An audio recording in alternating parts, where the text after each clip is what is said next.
This conference will now be recorded. Om Shanti Shanti Shanti.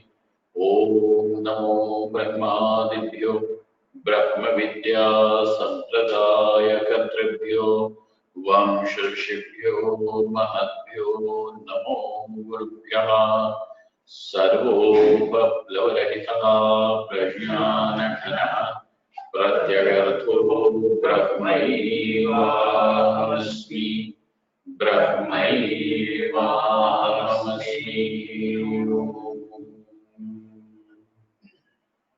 Vedantartha Vibhasakaya Gurave Shantaya Sannyasine Nanavadi Nagendra Sanghavaya Yogindra Vandyaya Cha Mohadvanta Divakaraya Bhagavatpadabhidham Vidyate Tasmai Bhashyakృతే Namostu Satatam Purnaya Bodhatmane Om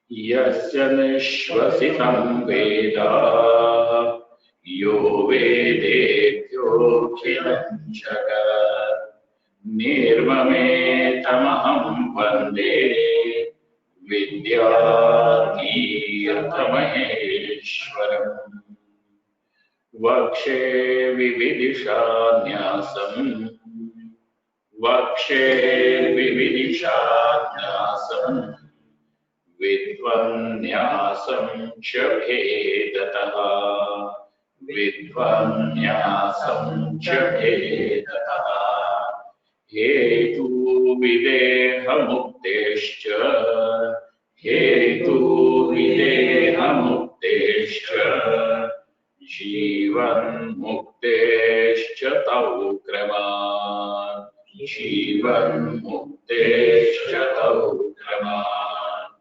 Sannyasa hetur vairagyam Sannyasa hetur vairagyam Yadahar virachettada Yadahar virachettada Pravrajediti vedoktehe Pravrajediti vedoktehe Tadhedastu puranagaha Tadhedastu puranagaha.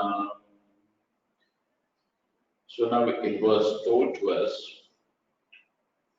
that the reason, the cause for a sannyasa, for taking to the life of renunciation, cannot be anything else except for vairagya. Vairagya means absence of likes and dislikes, both, where the person does not find that his life is prompted, his activities are prompted by desires to achieve anything in this world or even in the other world. And therefore, the only desire which guides his actions, emotions, interactions is the desire for liberation.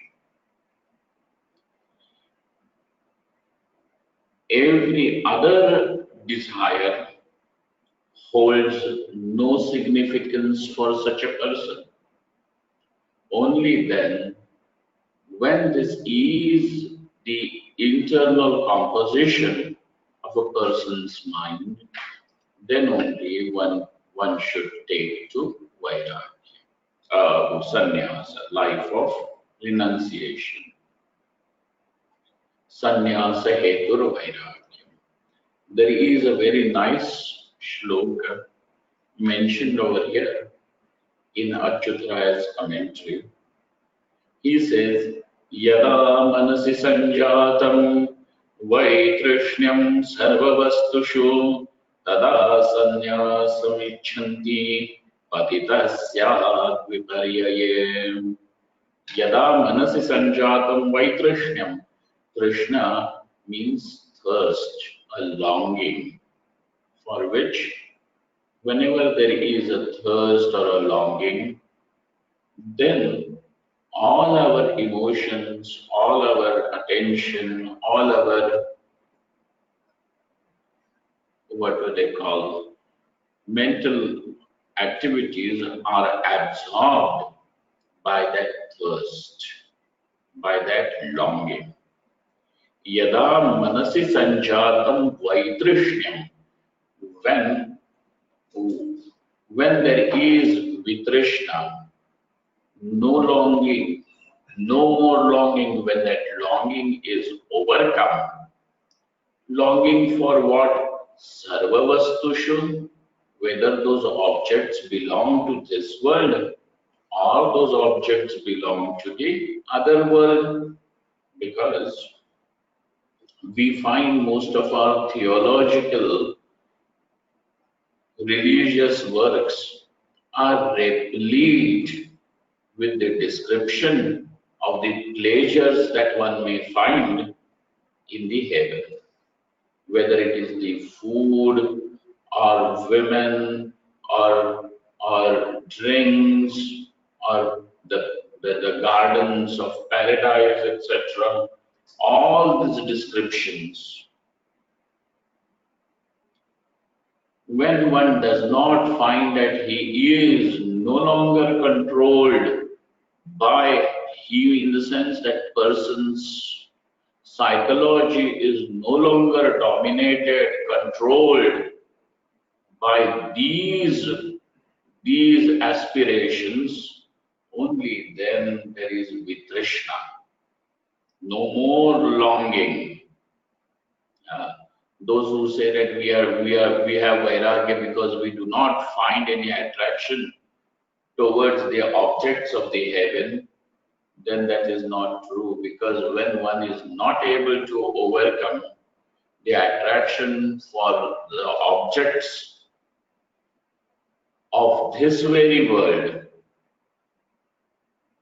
which are fraught with defects and drawbacks, say one cannot say with confidence that I have no longing, no intentions for objects of the heaven. And that is not true. It is deception, it is self-deception. Yada manasi sanjatam vaitrishnam sarvavastushu. When there is vitrishna for objects of this world as well as for the other world, only then tada sannyasam icchanti. Then only sannyasa is advised. People take to sannyasa generally a lot of times because they feel inspired to do an organizational work or want to be a part of the community of the monks, monkhood or something like that. These are two flimsy reasons. And there is a warning at the end of this shloka. And because this verse says, patita syad viparyaye. If one takes to sannyasa, life of sannyasa, without this, without the vitrishna, then what happens?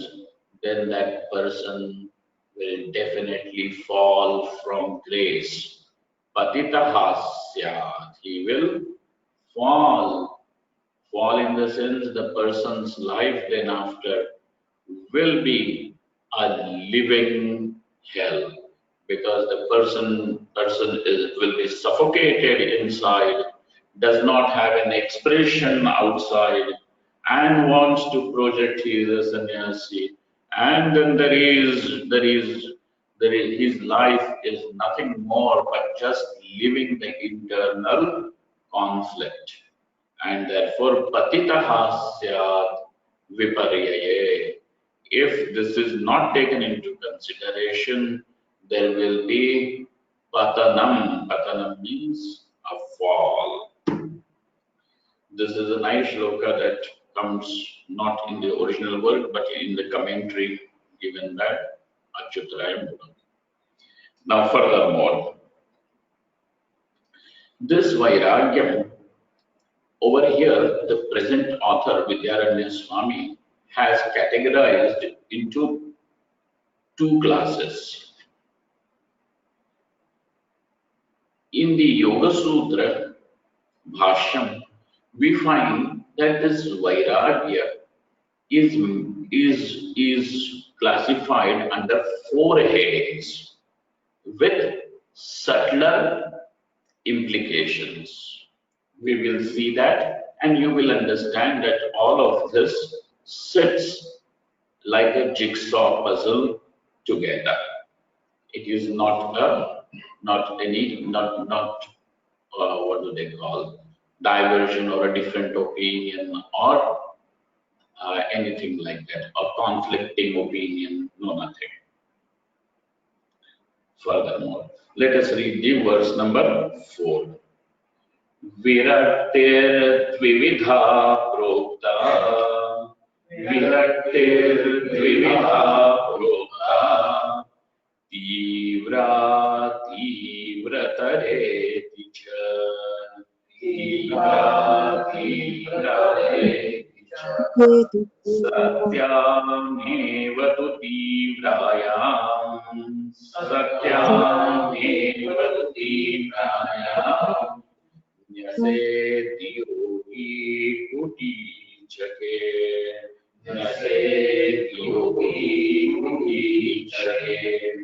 Together, विरक्तिर्द्विविधा प्रोक्ता तीव्रा तीव्रतरेति च सत्यामेव तु तीव्रायां न्यसेति योगी कुटीचके.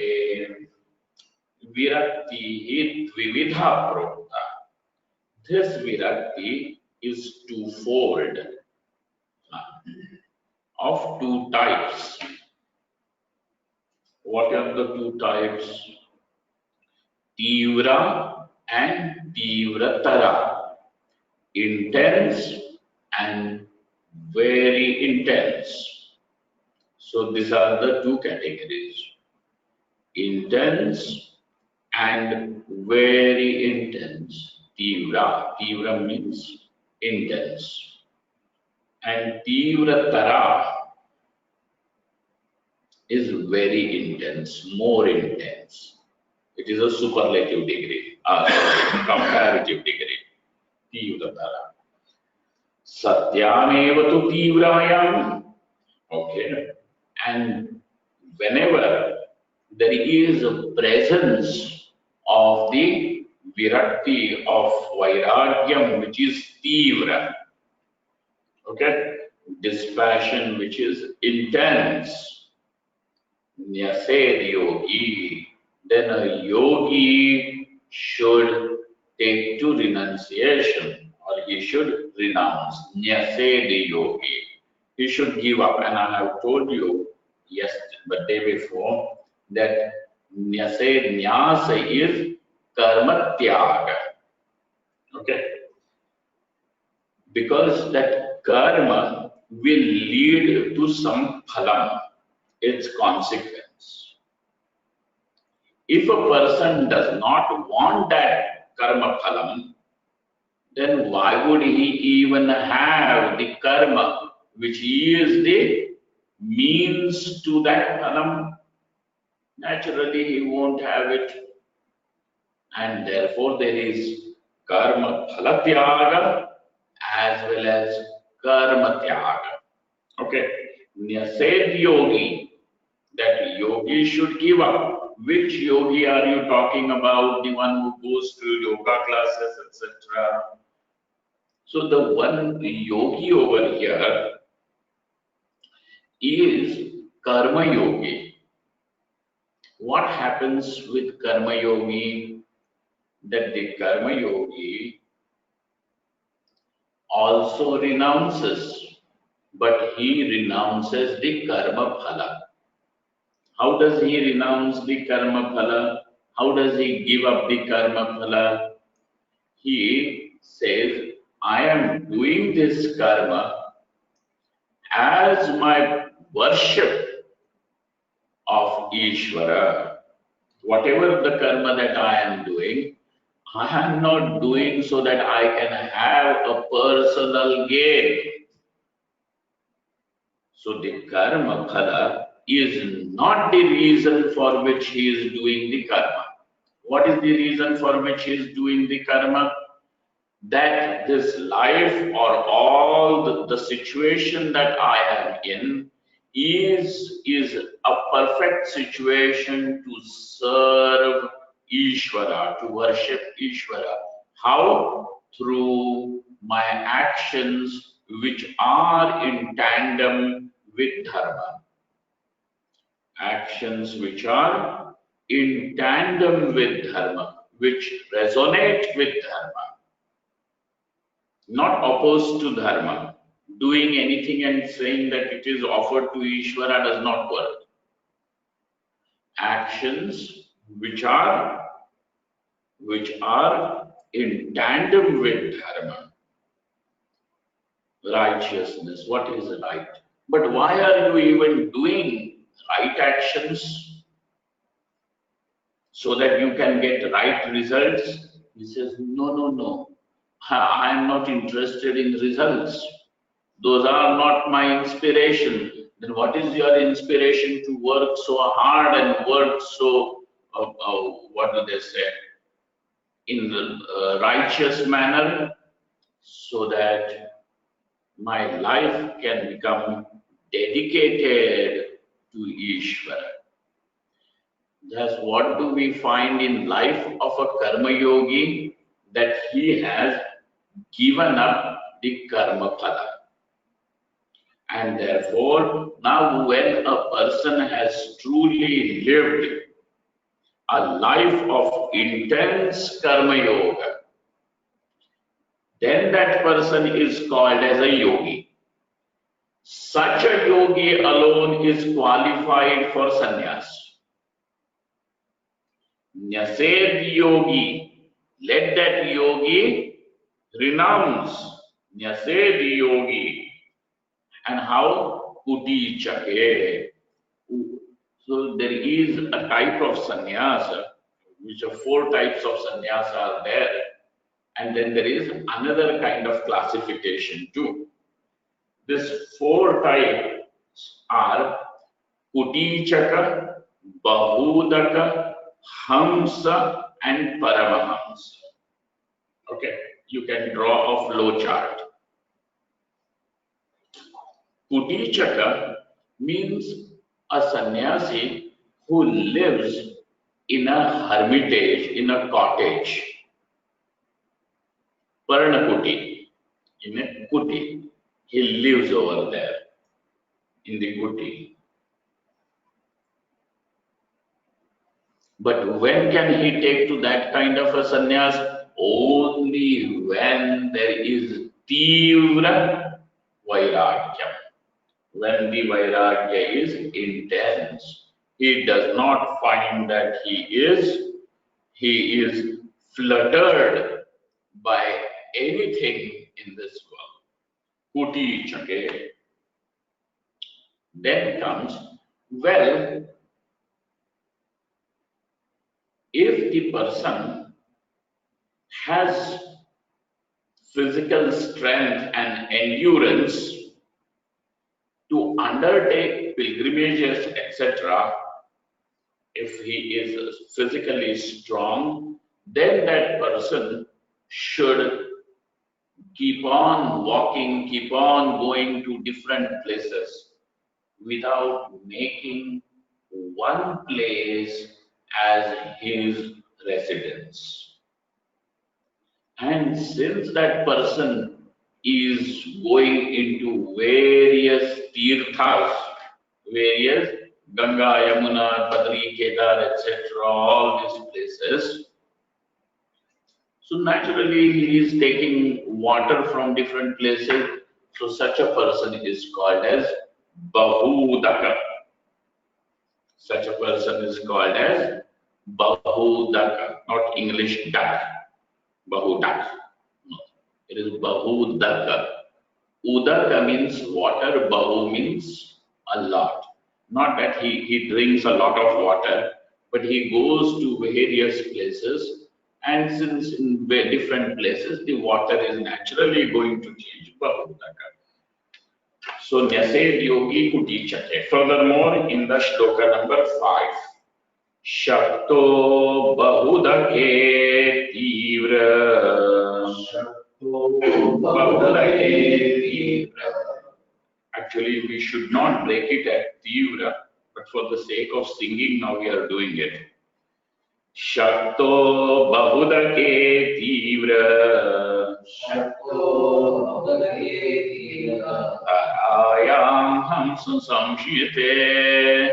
Tarayam Hamsa Samshite. Mumukshu Parame Hamse. Mumukshu Parame Hamse. Sakshat Vijnana Sadhane. Sakshat Vijnana Sadhane. Shakta Bahudake Tivra. Taraya Hamsa Samhite. Mumukshu Parame Hamse. Sakshat Vijnana Sadhane. If he has capacity, Shakta means if he has the capacity, if he is strong, physically okay, then the author over here says that when the renunciation of the Kuti Chakra stage becomes stronger, he will be able to become Udaka. This is one opinion, but this is not what exactly is conveyed by the author of the text. This seems to be the opinion of the translator who has made this English translation. Shaktaha Bahudake. If the person has capacity, then that person should take to Bahudaka. Not stay in one place, but should keep on moving. Tivratarayam. Now we have discussed if the Vairagya is intense, then that intense Vairagya allows a person to take to sannyas. First one is Kuti Chakra and the second one is Bahudaka. But when the person has Tivratara Vairagya, when the Vairagyam, dispassion is intense, then what should the person do? Hamsa Samshnite Parame Hamse. Now, the person who has taken to Kuti Chakra and Bahudaka, do not forget that he is a yogi. So naturally, he gives himself to the practice of meditation, japa, etc., all those things that he will definitely do.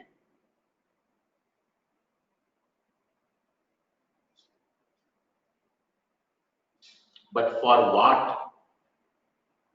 Generally, when I meet various people, for relaxation's sake, one must do meditation. That is not the purpose.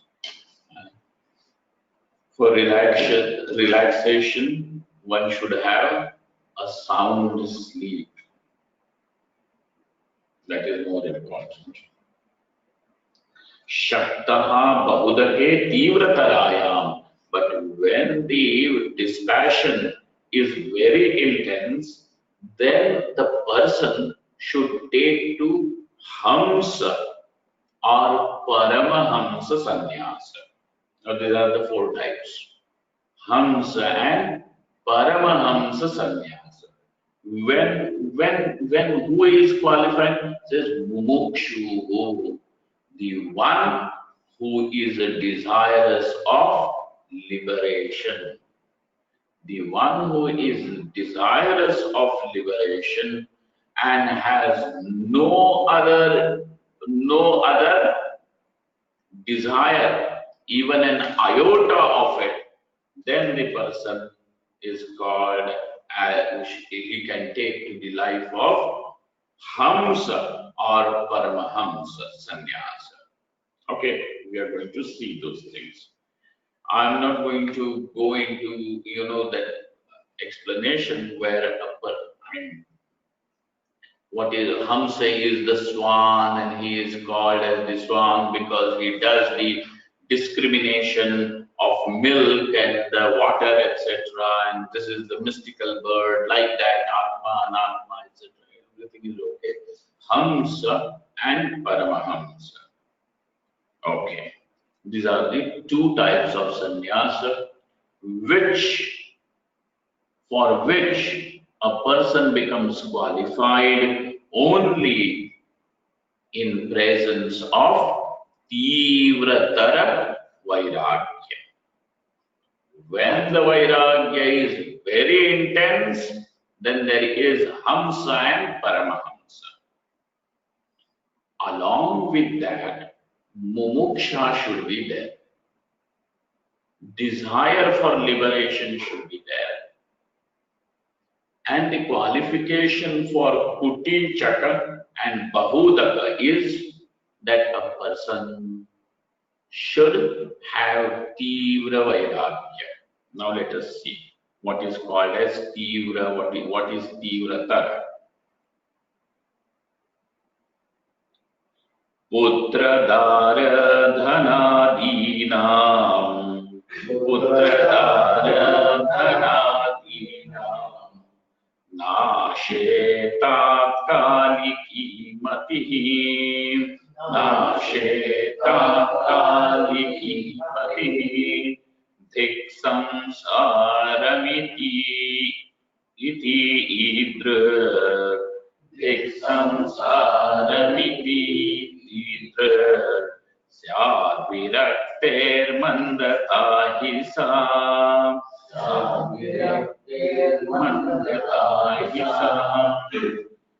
Putradara Dhanadinam Nasheta Kaliki Matihi Dik Samsaramiti Idra Syad Virakter Mandata Hisa.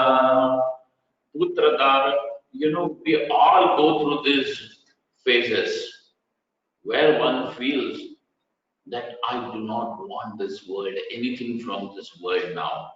I am tired of this world. And this phase comes, and very soon it evaporates. It evaporates. So at this point, one should not think that it is Vairagya. Why? Putradara Dhanadinam Nashe. Nashe means whenever we suffer any loss of money, respect, people, or maybe someone who is beloved to us passes away or something like that, and that time one feels totally devastated, that one wants nothing, gone. What is there to enjoy in this world? This world is full of all miseries, etc. Putradara Dhanadinam. Putra means son, Dara is wife, Dhana is wealth, etc. Adi, and in that Adi Pada, you can fit in everything. Respect, position, power, recognition, put it there. Nashe, whenever there is a loss of anything like this, at that time, tatkaliki matihi, there is an immediate reaction. Tatkaliki, but how is that? It is immediate. What is this sound? Where is the sound? Then it is okay. Don't bother. If it is from outside, what can we do? Tatkaliki mati.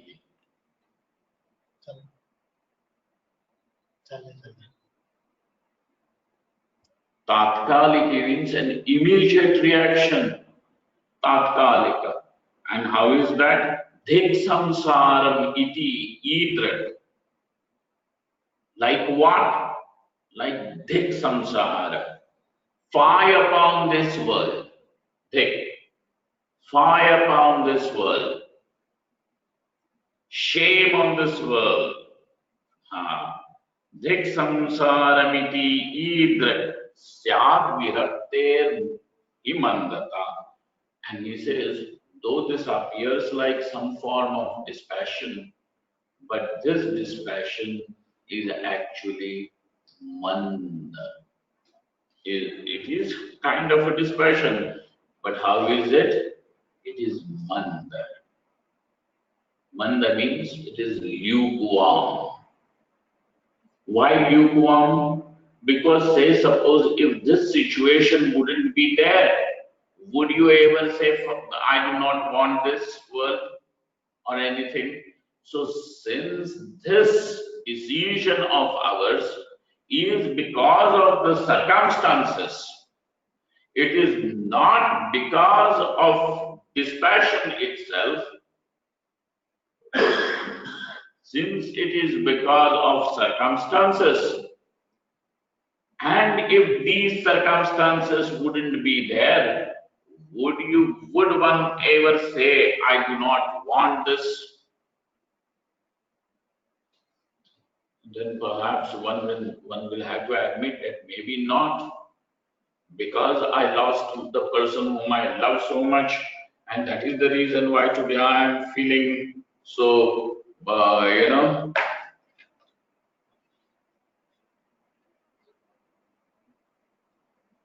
remorseful, or what do they call it? Sad. So this is mandata. And that's why you will notice that though this appears like dispassion, but this dispassion is born of sadness. This dispassion is not the result of Viveka. Because that which will arise through Viveka will be liberating. And that which will come through the sadness will not be able to hold for long. And since it does not have the capacity to hold truly for a long time, that's why this dispassion is called as manda. Mandata isa. Alright, sir? You are saying something about this mandata. Will you please explain to us that is there any way that a person can walk his way up from vairagyam, which is weak, to vairagyam, which is strong, intense? Is there any way? Yes. And this is the place where the Yoga Sutra Bhashyam comes to our rescue. In that Bhashyam, it is said there are 4 stages. Instead of calling it as 4 types, we will call it as 4 stages. What are these 4 stages? He says, in the beginning, when a person is striving to develop vairagya, okay, he is striving, he tries that, well, at least once a week, I will not eat this thing. Let me find out, let me discover if I can stay even without that, so on and so forth. And thus the person is experimenting with himself. That type of vairagya is called as yatamana vairagya. Yatamana means the person is striving for it. It is a striving vairagya, yatamana vairagya. Then, after some time, the person wants to really take a stock of what is really attained and how much more needs to be walked. So this kind where a person, looks back and looks forth, casting his vision in both the direction, how much distance is covered and how much more needs to be covered. That vairagyam is called as Vyatireka Vairagya. It is called as Vyatireka Vairagya. One of the modern authors gives a nice example to explain this. And he says, a tiger or a lion requires a vast territory of the forest. And that tiger marks his territory. And he keeps going around his territory. And because the territory is in a radius of several miles, it cannot be covered in one night or one day. So what does this lion or a tiger do is, he walks all his territory, looks back how much is covered, and then looks in the front how much more needs to be covered. And this is the reason why we have a phrase, and that is Vakprachar. What is that? Simvahalokan. Avalokanam means to see.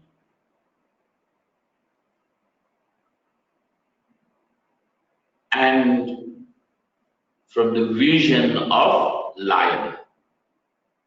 Don't you say that from the bird's eye view. It is a bird's eye view, which means that everything is seen, glossing over everything. Everything is seen, but not in details. That is bird's eye view. Simvahalokan means like the lion, from the lion's eye. From the lion's eye, the lion sees. How does he see? How much is covered, how much more needs to be covered. Like that, when a seeker looks at his life and looks back and sees, I have strived all these many days, years, how much is covered, how much more needs to be covered. Because you alone will know where the shoe pinches.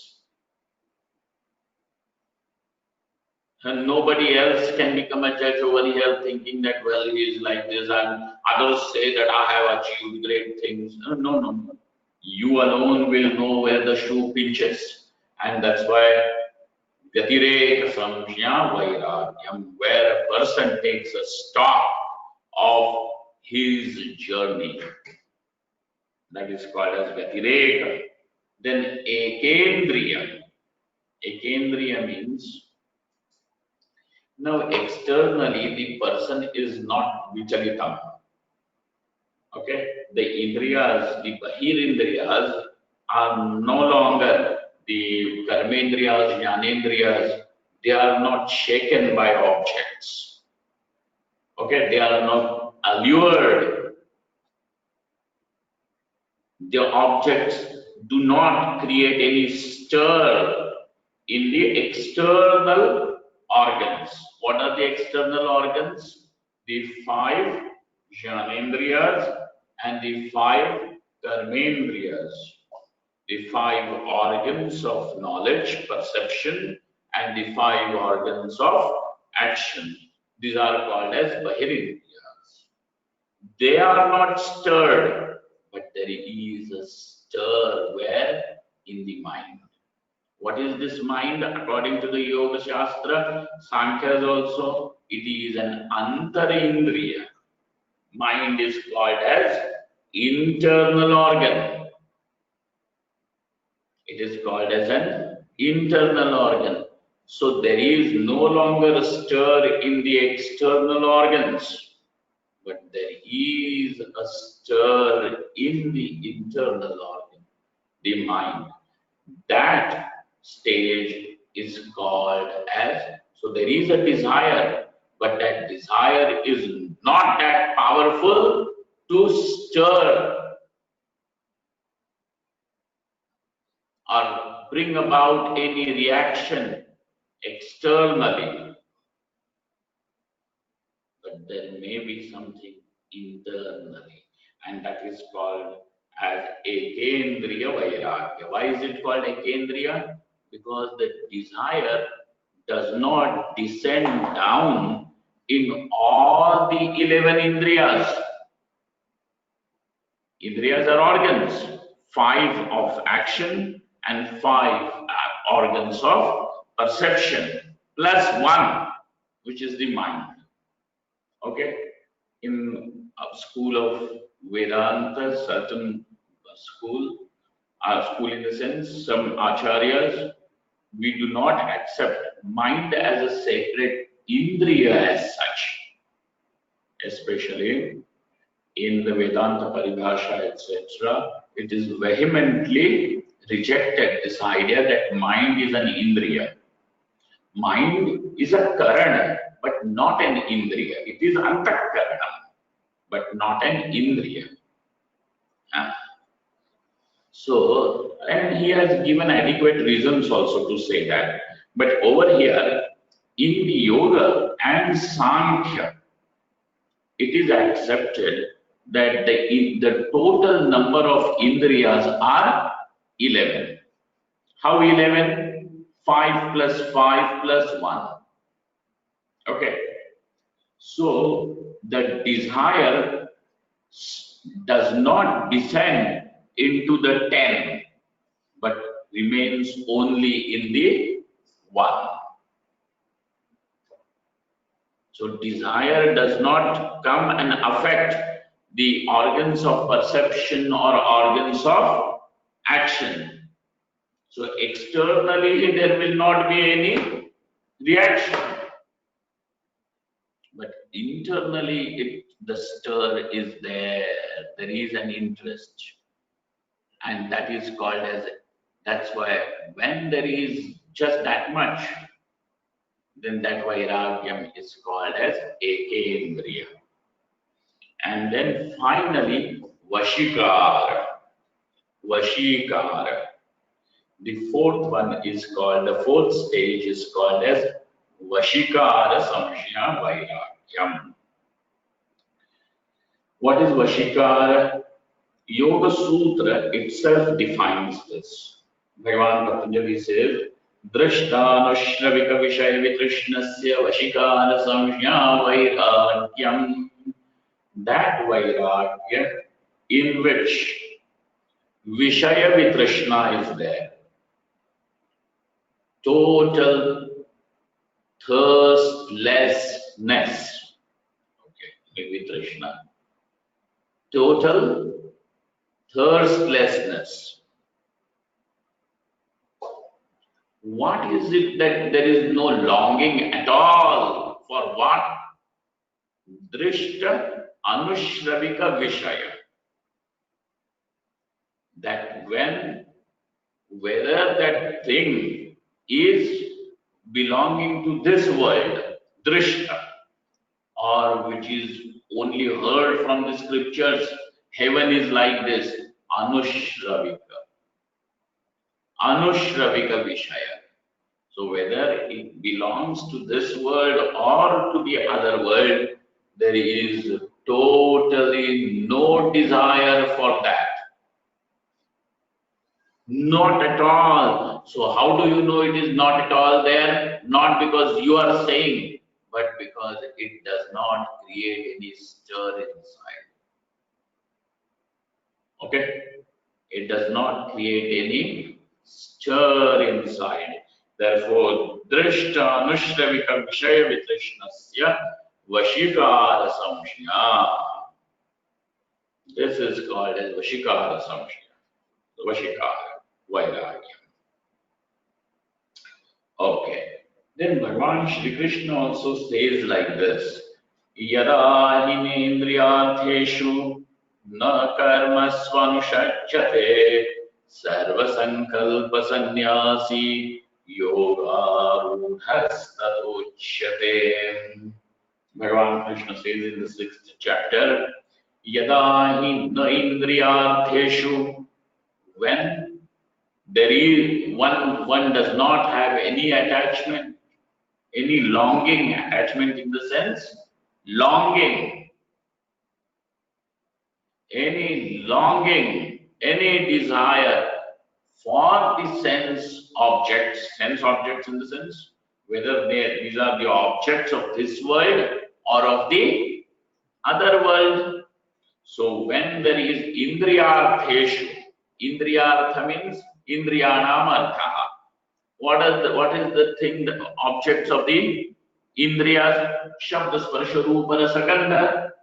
These are the only things which are experienced through the indriyas. So yada na indriyartheshu, when there is no longing for the objects of the senses, or karmasva anushajyate na anushajyate, when one does not find himself attached to karma. What is that karma? Karma is the means through which one will attain those objects. So those objects become the end, and karma is the means. That is the sadhyam, and karma is the sadhanam. So totally, where there is a total vairagyam for this sadhya sadhanam, the entire gamut of sadhya and sadhanam. Yada hi nendriyartheshu na karma svanushajyate sarva sankalpa sannyasi. When that person has renounced all sankalpa, yoga rudhastatochyate, only then such a person is called as the one who has mastered the yoga. Yoga arudha, mounted, firmly established in yoga. Only then this person is called as firmly established in yoga. And such a person who is established in yoga, Bhagavan Shri Krishna, even without a delay of another breath, he says, Yoga rudhasya tasyaiva shama karanamujyate. That he who has mastered or is well established in this yoga, for such a person alone, for that person only, what is there? Shama. Shama over here means sannyasa. Karanamujyate, for him. What is this next step of his sadhana? Sannyasa is told karanamujyate. Okay? And that's why we find that sannyasa without vairagyam will become an imposition, will become a punishment.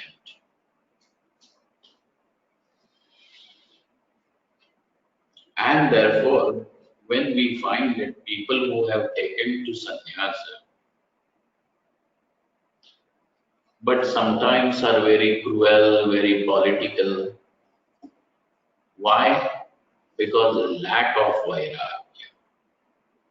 Why does that person become so crooked, political? Is because he lacks vairagya. And therefore, that psychology gets twisted. and it expresses as all these things. When a person takes to sannyas, he should become as innocent as a child because he wants nothing from this world. So he is neither afraid of losing anything or wants nothing. So that person's mind will be totally free, will be totally free. And when that mind is totally free from all contamination, all pollution, all other ambitions, etc., now such a person will be able to see the reality, Parameshwara, without any vyavadhan, without any obstruction. The reality, the vision of Satyam will not be distorted. Please know, distorted knowledge is an error. Distorted truth is not truth anymore. It is false. When the truth gets distorted even this bit,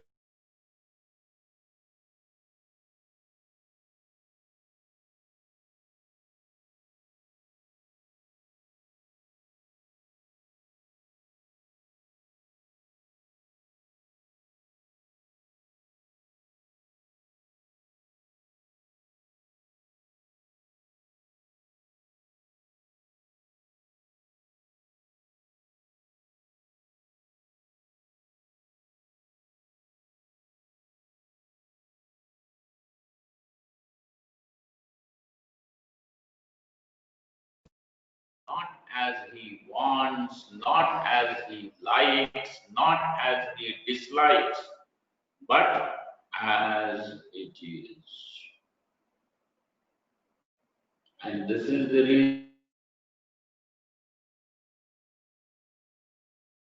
reason why. What are you searching for? What is that Satyam? Tatvamasi Shvetaketo. That is Satyam. What is being shown by the Upanishad? Satyavastu.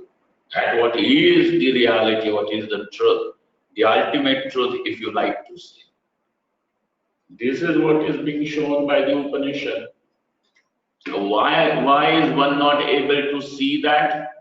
Because the truth is, and if it is truth, it is open, it is right in front of you. And in spite of it, that's why Bhagavan Bhashyakara also uses that. Pashyan apicha na pashyati mudha. The one who is mesmerized, deluded, infatuated, what do they call it? Hypnotized, mudha, sammohitaha.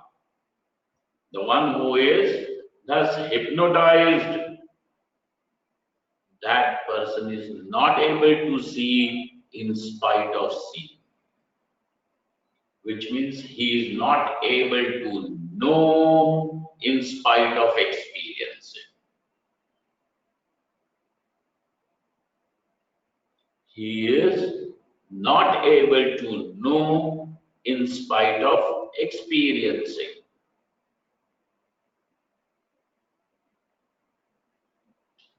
The person who enters into that dimly lit room is actually experiencing the rope only. But in spite of experiencing the rope, he does not know it as rope. What is he experiencing? Is it something else?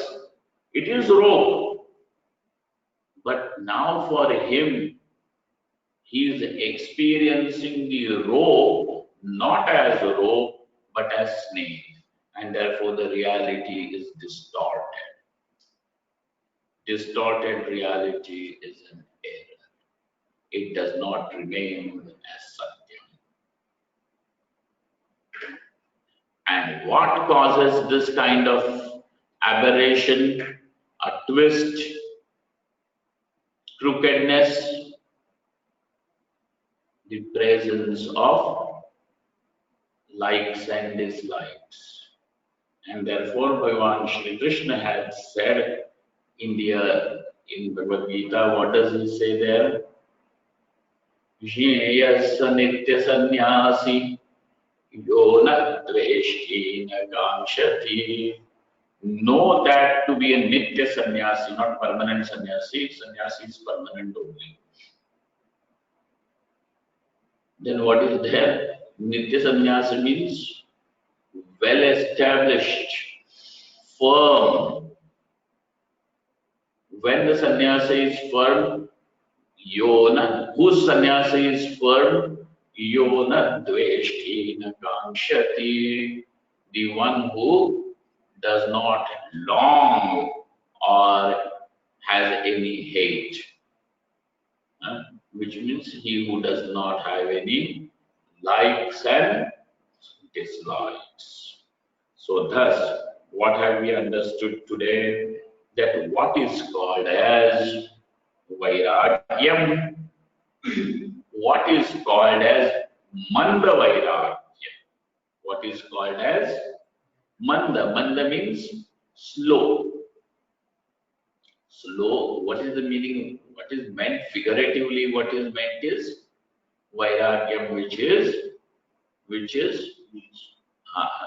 weak, not intense.